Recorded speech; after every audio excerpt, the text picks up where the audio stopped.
सुप्रभात। सभी को मेरा नमस्कार। प्यारे बच्चों, मुझे आशा कि आप घर में होंगे, स्वस्थ होंगे। तो आज मैं आपके सामने एक नए विषय के साथ उपस्थित हूँ विज्ञान के। वो है मैडम क्यूरी का व्यक्तित्व एवं कृतित्व।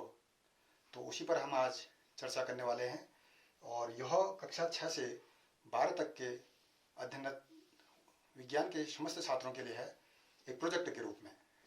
तो मैं आज बात कर रहा हूँ मैडम क्यूरी का व्यक्तित्व और कृतित्व को जानकर उनसे अभिप्रेरित होकर जीवन में कुछ नया करने के लिए यहाँ पर इसमें यदि हम उनके जीवन परिचय से संबंधित जानकारी पर बात करें तो उनका जन्म 7 नवंबर 1867 ईस्वी में एक वारसा नगर है जो पोलैंड में है, वहाँ पर हुआ था। और उनके जो बचपन का नाम था वो था मारिया स्क्लोडोवस्का क्यूरी। और मैडम क्यूरी बचपन से ही प्रतिभावान रही, क्योंकि उनके जो घर का वातावरण था वो एक शिक्षित परिवार का था।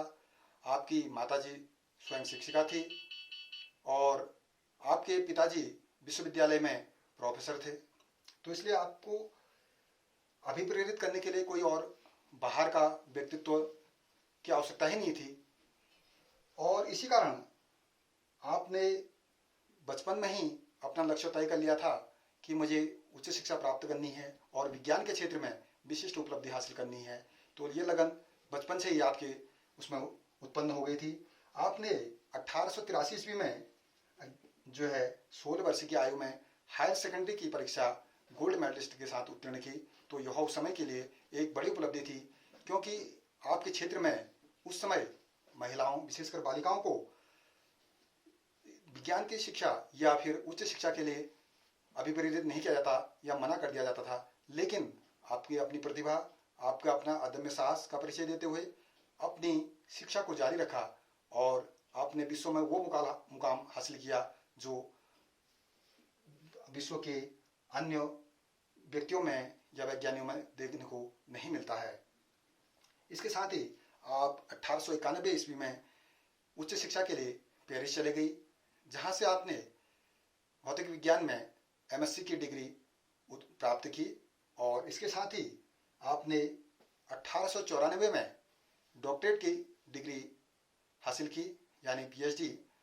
और आप के लिए एक बड़ी उपलब्धि यह है कि आप फ्रांस में डॉक्टरेट की उपाधि प्राप्त करने वाली पहली महिला बन गई। और इसके साथ ही आपकी नियुक्ति विश्वविद्यालय में प्रोफेसर के रूप में हुई और वहाँ पर भी आप पहली महिला बनी जिसको प्रोफेसर होने का गौरव उस विश्वविद्यालय में प्राप्त हुआ। तो इस प्रकार हम आपके जीवन परिचय को देखते हैं तो आप बचपन से ही आपने जो बुलंदियां हासिल की हैं वो आगे जाकर और कितनी बुलंदियों को हासिल करेंगे, यहाँ पर हम समझने का, देखने का प्रयास करेंगे। इसके साथ ही आपके जो आविष्कार यानी इन्वेंशन आते हैं उनमें जो नोबेल पुरस्कार आता है, आप जानते होंगे या कई बच्चों ने नहीं सुना होगा। नोबेल पुरस्कार विश्व का सबसे प्रतिष्ठित और सबसे बड़ा पुरस्कार माना जाता है। उसके बाद दुनिया का कोई भी विज्ञान के क्षेत्र में बड़ा पुरस्कार नहीं है।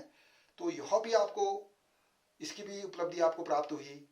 और आप एक नहीं, दो क्षेत्रों में विज्ञान के, पहला 1903 में आपको रेडियम के गुणों के अध्ययन के लिए जो है उपाधि प्राप्त हुई। और इसके साथ ही आपने जो आपके प्रमुख खोजों में आता है रेडियो एक्टिवता यानी रेडियो एक्टिविटी, और इसी में भी आपको बाद में पुरस्कार से सम्मानित किया गया, जिसे नोबेल पुरस्कार के रूप में हम जानते हैं।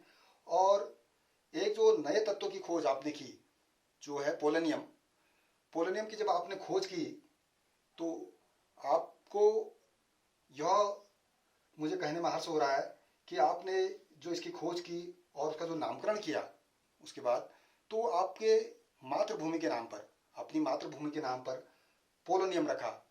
तो ये हमारे लिए भी एक प्रेरणा का स्रोत है कि हम अपनी मातृभूमि से, माटी से जुड़े रहें। हमारे बच्चों के लिए भी है, चाहे हम किसी भी देश में जाएं, विदेश में जाएं, कहीं भी जाएं, लेकिन अपनी मातृभूमि के प्रति ललक यहाँ पर जो है मैडम क्यूरी ने भी प्रदर्शित की है। और इसके साथ ही जो है 1898 में नए रेडियो एक्टिव तत्व की आपने खोज की और रेडियम के गुणों का अध्ययन किया आपने, और उससे ये पता लगाया कि जो रेडियो एक्टिव पदार्थ होते हैं, उनसे जो उत्सर्जित विकिरण होते हैं, उनसे अनेक बीमारियों में हम उसका उपयोग कर सकते हैं, इलाज में उसके उपयोग कर सकते हैं। और इसके साथ ही 1911 में आपको रसायन विज्ञान के क्षेत्र में भी नोबेल पुरस्कार मिला, जो पोलोनियम की खोज से संबंधित था। तो इस प्रकार हम कंक्लूजन पर पहुंचते हैं कि आप विश्व की पहली ऐसी महिला है जिसको भौतिक और रसायन के क्षेत्र में दोनों को पुरस्कार प्राप्त हुआ। इसके साथ ही आपकी अन्य उपलब्धियों में आपकी बड़ी बेटी आयरन क्यूरी को 1935 में रसायन विज्ञान के क्षेत्र में भी नोबेल पुरस्कार मिला, और आपकी छोटी बेटी ईव क्यूरी को भी जो है 1965 में शांति का नोबेल पुरस्कार प्राप्त हुआ। तो इस प्रकार हम यदि आपके पारिवारिक पृष्ठभूमि को देखते हैं या उसका अवलोकन करते हैं, तो आपके परिवार में जो 4 सदस्य हैं उन्हीं 4 सदस्यों को नोबेल पुरस्कार से सम्मानित किया गया। तो यह एक बड़े उपलब्धि के रूप में हमारे सामने आती है बात। तो यह हमको सीखने की बात है कि एक परिवार के ही 4 व्यक्तियों को नोबेल पुरस्कार मिलना कोई कम उपलब्धि नहीं है। विश्व की सबसे विशिष्ट उपलब्धि में यह बात सामने आती है। इसके साथ ही मैं संक्षेप में आपने ये कहना चाहूँगा कि जो मैडम क्यूरी का जीवन परिचय है, उनका व्यक्तित्व एवं कृतित्व है, हमारे लिए प्रेरणादायी है। और हम उनसे कैसे अभिप्रेरित हों, हमारे छात्र कैसे अभिप्रेरित हों, तो उनके लिए मैं एक आपको सुझाव दे रहा हूँ, आपके साथ शेयर कर रहा हूँ कि विज्ञान में जितने भी पार्ट हमारे बीच होते हैं, चाहे वो विज्ञान में जीव विज्ञान का हो, चाहे भौतिक विज्ञान का हो, चाहे रसायन विज्ञान का हो, यदि मैं एक एक पार्ट का उदाहरण आपके सामने प्रस्तुत करूं, जैसे जीव विज्ञान में आप आनुवंशिकता या हेरिडिटी जेनेटिक्स के बारे में पढ़ते हैं तो ग्रेगर जॉन मेंडल का नाम अपने आप सामने आता है। इसी प्रकार में मैं फिजिक्स की बात करूं, भौतिक विज्ञान की बात करूं, यदि गुरुत्वाकर्षण को हम समझ रहे हैं, पढ़ रहे हैं, तो वहाँ पर जो है न्यूटन का नाम स्वाभाविक रूप से आता है, सर आइजैक न्यूटन। और इसी प्रकार केमिस्ट्री में मैं यदि बात करूं, रसायन विज्ञान में, तो वहाँ पर यदि तत्वों के आवर्ती वर्गीकरण को हम पढ़ रहे हैं तो वहाँ पर मेंडलीव का नाम अपने आप सामने जहन में आता है। तो इसी प्रकार विज्ञान का कोई भी पाठ हो, कोई भी जो है हम अध्ययन करो, किसी भी क्षेत्र में अध्ययन करो, तो वहाँ पर कोई ना कोई बात हर वैज्ञानिक से जुड़ी होती है। तो मेरा कहने का आशय यह है कि जैसे हमने यहाँ पर मैडम क्यूरी का अध्ययन किया, तो इसी प्रकार हर अध्याय में भी उन वैज्ञानिकों का समावेश होता है, लेकिन हम उस पाठ को, उस अध्याय को अध्ययन तो करते हैं, लेकिन उस वैज्ञानिक की पृष्ठभूमि पर जाने का प्रयास नहीं करते हैं। तो एक छोटा सा प्रयास है मेरा बच्चों आपसे कि आप जब भी इन पाठों को पढ़ें, इन अध्याय को पढ़ें, तो वहाँ पर जो वैज्ञानिक सम्मिलित किए गए हैं उनका अध्ययन जरूर करें। तो इसी प्रकार आप अपने प्रोजेक्ट के रूप में भी उन वैज्ञानिकों को सम्मिलित कर सकते हैं। इसी के साथ अब नए किसी विशिष्ट वैज्ञानिक के साथ अगली कक्षा में आपके सामने उपस्थित होऊंगा। तब तक के लिए thank you, stay home, stay safe, all the best.